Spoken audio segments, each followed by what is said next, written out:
Okay, ladies and gentlemen, this is the final show before deadline. Now, I'm going to tell you this. There's not a lot here in this show. And there's not a lot left for the year. Let's make this very clear. This is the last show of the year. And if I'm right, we're going to get a lot of tapings in the next couple of weeks. Because, well, let's make it clear. Not just with NXT, SmackDown, and Raw are going to be nothing but recordings. Already made. So everyone can go home, be with their families on Christmas and New Year's. There's no way it won't happen. Particularly that the 6th of January is when Netflix will be moving into the era of TKO. So this is the last show probably that will really mean anything before the end of the year. And that's before deadline. Let's open with the last chance Iron Survivor qualifier. Jordan Sinclair. Oh my goodness. Let's make this very clear. With all these women here, who did I believe could win? Jada Parker. I truly believe that she could have been the one that could win. Now, who could have won other than her? This is where it gets to the point where I'm like, okay, they spotlighted someone in TNA. They spotlighted someone in NXT. Multiple times in NXT, at least once on TNA. That's Ren Sinclair. She's been there, if I'm remembering correctly. She went there along with Reese as well. And then she's been doing a lot of work with the No Quarter Catch crew. And she's been losing. And I'm like, okay. While I was watching the match, no. Because the way the match was going, something was irking me that it was going to be either Jada Parker, who I really thought might be the best one because since she's working with Lola Vice, she's very high profile right now. And it would make sense to have it done because you would add something to their match that was going to possibly happen because she did not want to do a NXT Underground. So it could give something going after that. Maybe something in the beginning of January. No. The way things were going, I'm thinking, would they actually go there? Would they actually go with Ren Sinclair, who basically didn't win anything on TNA, if I'm remembering correctly? She's been on there once. And she's had multiple matches on NXT. And if I remember correctly, she jobbed cleanly to Zarya. And she's jobbed a couple other times as well on top of that. And I'm going like, they would not do that. Would they really do her? And what did we get? We get almost taking the head off of, who was it that was in the ring? That was in the corner. Kiana Jordan was going to get splattered again by Jada Parker. And then you see Lola Vice about to hit Jada Parker in the face. She's about to do a back fist. She ducks. Ren Sinclair gets the nail in the face. And she just sprawls on top of a body. And then takes credit that she planned it. They're going there with this. They're going there with the old Vince McMahon ploy of let people lose and lose and lose again. And if they do win, it's under very squeezed circumstances. That is comical, not just some type of outside interference. It's comical. And we get her winning. And I'm like, how far are they going to go with her? Would she actually be the Iron Survivor Challenge champion? And I'm like, if they're doing this with her, I'm very worried they may try and do it. And I'm like, really? Does she deserve that position? I don't know. Moving on. Second match. The Tag Battle Royal. It's got all the tag teams in there. Who do I believe were the best ones that could have won that tag team Battle Royal? Hank and Tank. Yes. No Quarter Catch crew because they have been doing something with them, particularly what was going on with Red Sinclair. I didn't see Gallus winning. I didn't see Out the Mud winning. I didn't see the new guys winning. I didn't see none of that. And I didn't really think that the family was going to win with Crucifino and Stax either. It was either going to be No Quarter Catch crew or Hank and Tank. But they chose to go with the No Quarter Catch crew. Now, Mind you, there were a few storylines that was going with it, because you can see Out the Mud. Was it Out the Mud? Or was it the new ones that are there, like Tyson? I can't remember. But I do believe that one of those two teams bothered Hank and Tank, because Hank and Tank got rid of them, and now they're going to have a feud. Do I believe that's a good thing? At least it's a feud. I do not know how far they're going to go with it. I don't know if it's good. Just know that this situation. They're giving us something that might be for the next couple of weeks until January rolls around and they reset everything. I'm not going to tell you that's great. I'm just going to tell you that's what we probably got. Next, the match I was looking forward to, Nikita Lyons versus Petrovic. Now, the story of Petrovic is an interesting one.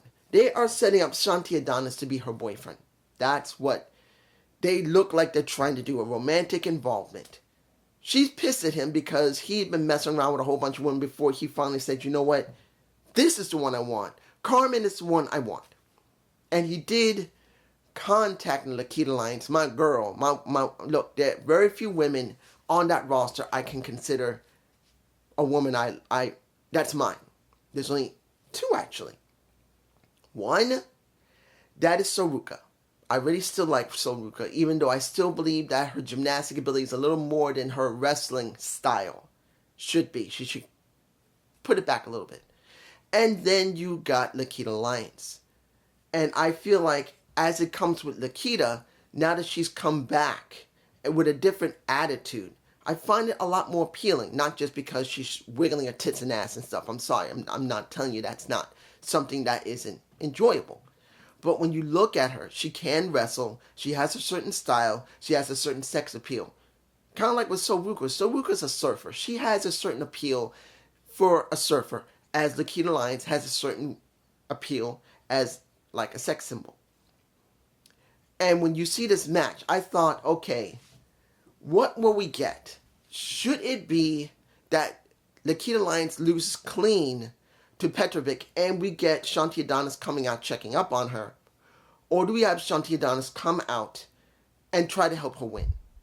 That's one of the two things I was thinking about to a certain extent.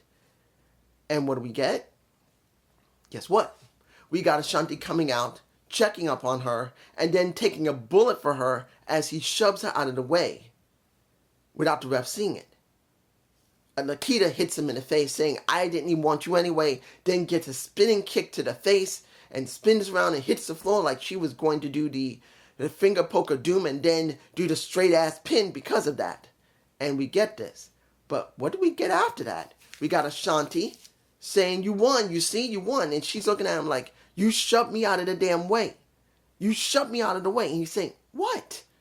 And she's mad because she wanted to win clean against a woman who is kind of messing with him and kind of pissed her off. And even though he did do something to show that he cares, she didn't like it. Moving on.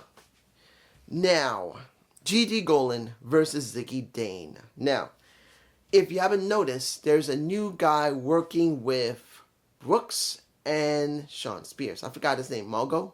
Or Mongo? I can't remember his name. Right now, as it stands, we got 3 guys that are looking for gold.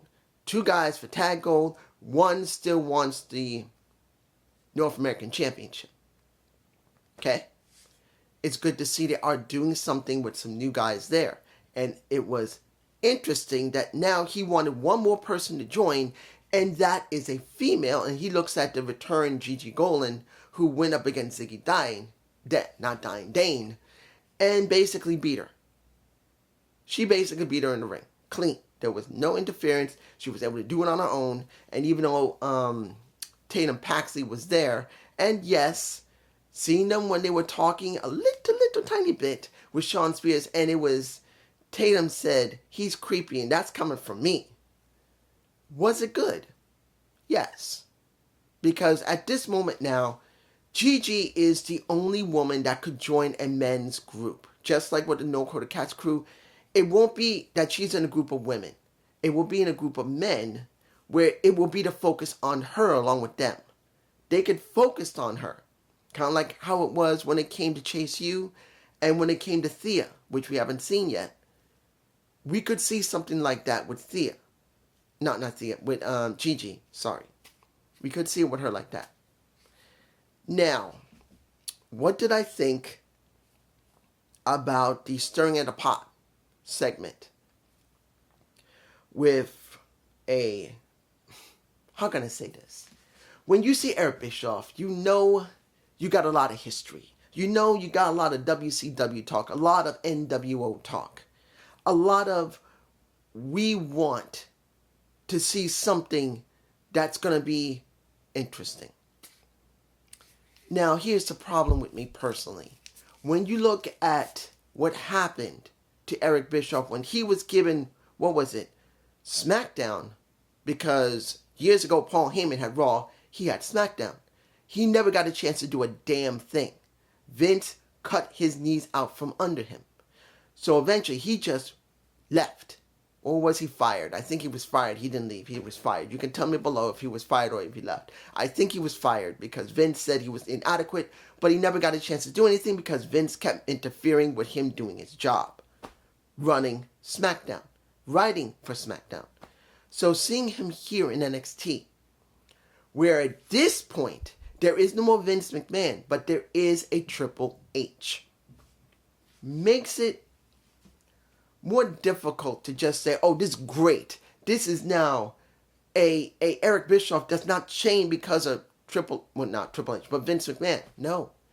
He's still dealing with a situation, and that is Triple H. He may be more understanding than Vince, but it doesn't mean it's something special. It just isn't. It's just him showing up, and he was just talking about what was going on when it came to NWO, WCW, and how he managed to innovate everything, and now he's in a place that's innovating. That's all he generally said, other than he sees something special in Rich Holland, the older style of wrestler, then he sees in a Trick Williams the evolution style of wrestler. That's what we got. We got one that came before Evolution and one who's after Evolution, kind of playing off of Triple H. Because he didn't need to go there. He didn't. And then they started talking. Talking about one was a rugby player, one is a football player. One rugby player trying to tell a football player, you don't know how hard and how dangerous I was when I was a rugby player. And how I used to hurt people. Well, that's not much different in football. The only difference is that the way a football player will tackle compared to a rugby player is completely different. And in actuality, a rugby player with no protection on does not hit as hard as a football player who legitimately is targeting body parts. Not saying that both games don't cause severe injuries. They do. But we are talking about how an angle of you're going like this, mostly using your arms and your legs to try and take out your opponent, where with a football player, you're just going straight and you will take him straight off with a helmet on. I'm not telling you that rugby players aren't great, but they can be more violent without armor on, and with football players, they can be violent with armor on. That's what they were mainly doing. And then what do we get? We get Trick Williams getting into a fight with him and then getting sprawled, nailed on the table. And he was taken to the hospital. Really? I'm sorry, the table didn't collapse. And unless he hit him with something, because he cleaned off the table and he smashed him onto the table, he couldn't do anything and they took him away. And I think, no, that didn't work for me. I'm sorry. Guys, if you like that segment, when it came to that, more power to you. But to me personally, the table was still solid. And he did not nail him that badly. Now, if he had hit him with the steps, because he did slam his shoulder into the steps, if he had just picked up the steps and whacked him in the head with it, or whacked him in the body with it, that would have been more believable than him just slamming him on the table, which didn't break, which it should have. And then Ava took him to the hospital, but he still wants to match. They tried to make intrigue out of it. I didn't like it. All right, next. X-Pac talks to Devon Evans, saying that he's similar to himself because no one believed in him, and his story didn't really get anywhere until Razor Ramon, which I did see as a kid. Well, didn't see as a kid. I did see it as a near adult. I should take that back. Because it did happen in the late 80s, early 90s. I was just about to become a full-grown adult, or just shy of an adult, because I didn't become 20 until 1990. You get my point. I'll give it to like this. Did I like the interaction? Yeah. It was good to see X-Pac, even though he did botch his lines a little bit. He did do something nice, showing some love to a young, up-and-coming wrestler. Do I believe in Devon Evans? No. Do I believe Devon Evans being pushed like this is ready for it? No. Do I believe he's a replacement for Ricochet when he hits the main roster? Yes. That's what he is. Unless Ricochet comes back on his own, which I don't think he will for quite a while, if ever. I just don't know. What do I feel about Lola Vice, Jada Parker, doing their thing at Underground? I did talk about this earlier, but I want to elaborate a little bit more before I talk about the final match. And then to talk about the women at the end of the show. I'm going to just say this. Am I interested and invested in the Underground match? Somewhat. Let's make this very clear. Do I believe that they can make it work? Yes, I do. But the question is going to be, what are they going to do with Lola Vice and Jada Parker afterward? Because remember, when Deadline is done, we have maybe about a month of dead air. We'll have just recordings. We're going to have just basic recordings until the turnaround in January. So will they get any development? I don't think so. So I'm like, do I care? Somewhat, but I just don't know. Final match, the men's last chance.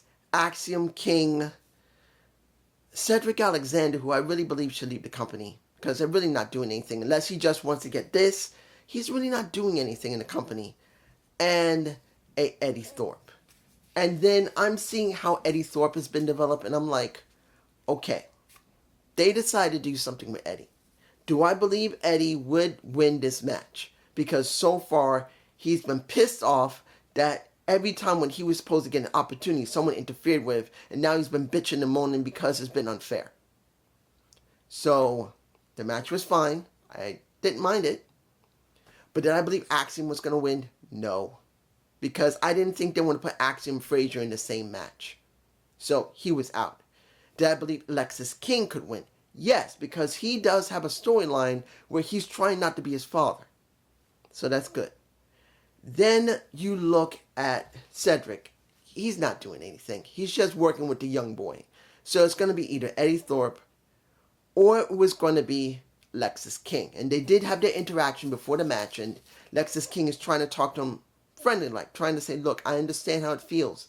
I've been there. And Eddie Thorpe had an attitude with him saying that I don't want to be dealing with someone with daddy issues. So in the end, it was Axiom who managed to get the golden ratio on a Lexis King, where as they're about to count, you see someone pulling a Axiom out, and it was Eddie who took the win, and now Eddie has got the last chance to get into that match. He's in it now. And then he goes to the office, talks to Stoney, talks, I forgot her name, the other woman, because I don't really pay much attention to her. Or to be honest, Mr. Stone, I haven't really paid much attention to either one of them because they don't really bounce off each other very well all the time. But it should be more memorable, but it's not. But after he talked to them saying that I'm glad that Ava gave me the opportunity because she saw I didn't do it on purpose. I'm always given the opportunity, a fair opportunity, I'm always going to get it. And I'm the only one to deserve it. So he looks like he may turn heel. Maybe. And then someone steps into the office that made Mr. Stone go, oh. And his partner, can't remember her name, you can tell me who she is because I keep forgetting her name. She's looking like, uh-oh. So we do not know who that is, but it's someone important. Finally, we get a little bit of Roxanne Perez at the end of the show talking about the Iron Survivor that she wanted and talked about the women there. And she also talked about Ren Sinclair, who was like her. No one believed in her. And she could win it, but in the end, it doesn't really matter. If she had done this in 2022, she would be the winner and probably be a champion, but it's not going to happen while I'm current champion. And then within a few minutes, everyone comes out, gets in the middle of the ring, and she tells them all off, well, it's nice to see all you women, but you can't do nothing until you win the damn match. And then they have a sprawl and a fight. And guess what? It was Ren Sinclair who grabbed the knees of leaving the ring of a Roxanne Perez, nails her in the face, and she's holding the title overhead. So it's Ren Sinclair who does this. Is it Ren or Red? I think it's Ren. Let me give it to you like this. The closing of the show giving you the tease that Sinclair could win. Not anyone else, just her. Do I believe that's the best way to go? Maybe. It depends on one thing. Is she going to win Iron Survivor the same way she's won the match that got her into it? If she does, I doubt she's going to win anything. And I do not see a Roxanne Perez jobbing anytime during December. They'll probably have a match for her January. I'll be surprised if there's a match for her in December. Unless they just want to get Sinclair out of the way immediately, and it'll be within 2 weeks of the Iron Survivor Challenge. She will get that match, and then she'll probably lose it. I doubt she's going to just drop it. Not at the end of the year. Not here. Not before Royal Rumble. Maybe near Royal Rumble, yeah, but not well before this, before Royal Rumble. But it's just me. Peace.